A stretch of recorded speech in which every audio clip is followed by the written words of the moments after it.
Bonjour à tous, aujourd'hui on va voir la cybersécurité un peu différemment. Imaginez-la comme un grand jeu, un jeu d'entraînement en fait. Pour gagner dans le monde réel, sur Internet, il faut d'abord comprendre comment pensent les adversaires du jeu. C'est en connaissant leurs attaques qu'on peut préparer les meilleures défenses. Alors, prêt à lancer la partie? Voilà notre plan de jeu pour aujourd'hui. On va décortiquer 3 profils d'attaquants, comprendre leurs tactiques et surtout apprendre à construire notre bouclier pour se défendre et pourquoi pas monter de niveau en sécurité. Allez, on commence avec le premier profil, le hacker ou la hackeuse. C'est un peu le premier boss du jeu. On va voir ce qu'il cherche à faire et comment il s'y prend. C'est parti. Alors, le hacker, c'est qui exactement? Eh bien, c'est quelqu'un qui a de sacrées compétences en informatique, mais qui les utilise pour entrer sans permission dans les systèmes des autres, que ce soit un téléphone, un ordinateur ou un compte en ligne. Son but, ça peut être de tout casser, juste pour le plaisir, ou alors de voler des infos pour les vendre. Ok, premier scénario. Ici, l'objectif du hacker, c'est pas de voler quoi que ce soit. Non, son but, c'est juste la destruction. Il veut tout effacer, tout casser. C'est l'attaque bulldozer en quelque sorte. Voilà comment ça se passe, étape par étape. D'abord, le hacker trouve un moyen de propager un virus. C'est un petit programme informatique qui va s'installer sur l'appareil. Et une fois qu'il est là, son unique mission, c'est de tout supprimer. Vraiment tout. Les photos, les messages, les sauvegardes de jeu, pouf, tout disparaît. C'est radical. Bon, comment on se défend contre ça? Premier point, l'antivirus. C'est un peu le gardien de but de notre système. Il faut l'installer bien sûr, mais surtout le mettre à jour tout le temps pour qu'il connaisse les nouvelles techniques d'attaque. Ensuite, les sauvegardes régulières. C'est hyper important. C'est comme avoir une vie supplémentaire dans un jeu. Si tout est effacé, hop, on restaure la sauvegarde et on repart. Pensez aussi à mettre à jour vos applications et votre téléphone ou ordi. Chaque mise à jour, c'est comme si on réparait une petite fissure de notre armure. Et enfin, le plus important, c'est d'être prudent. Un lien qui a l'air bizarre dans un message, on ne clique surtout pas. C'est la porte d'entrée préférée des virus. Ok, on a vu l'attaque de destruction. Maintenant, voyons un autre style d'attaque du hacker. Cette fois, son but, c'est pas de tout casser, mais de voler des informations pour, eh oui, gagner de l'argent. Ici, la méthode est un peu plus fine. Le hacker utilise encore un virus, mais ce virus-là, c'est un espion. Il ne supprime rien, au contraire, il fouille discrètement pour trouver tous les mots de passe enregistrés.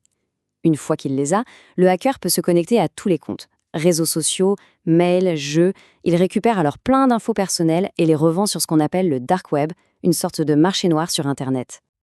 Alors, comment on barricade la porte? D'abord, les mots de passe. Fini les AZERTY ou 1, 2, 3, 4, 5, 6. Un bon mot de passe, c'est une phrase longue avec des chiffres, des symboles et surtout un mot de passe différent pour chaque compte important. C'est la base.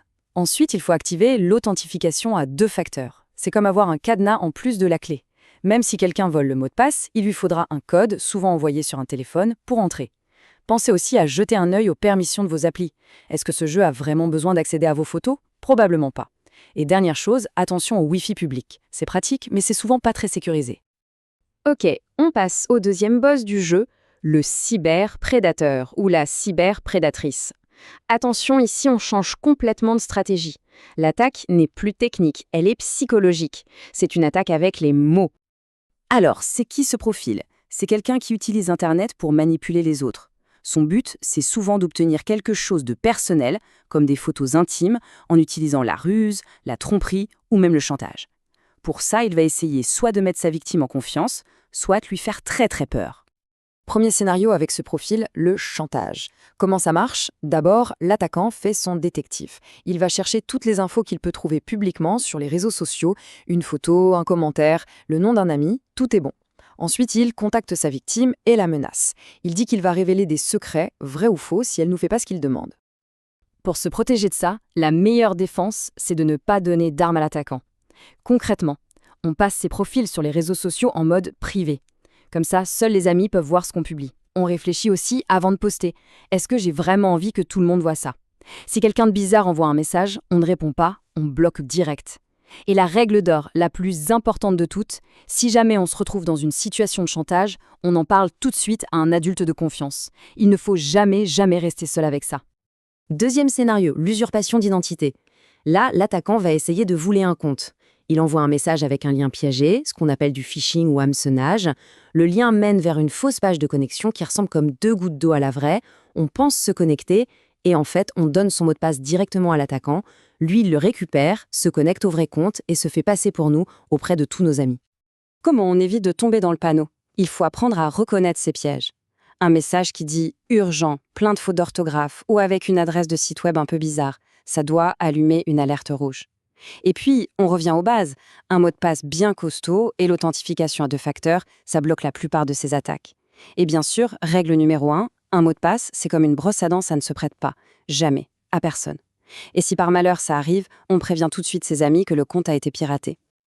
Allez, dernier profil à analyser, le harceleur ou la harceleuse. Ici, l'objectif n'est ni l'argent, ni la destruction. Le but, c'est de faire du mal, de blesser, d'intimider, de nuire moralement à quelqu'un. Le harceleur, qu'est-ce qu'il fait?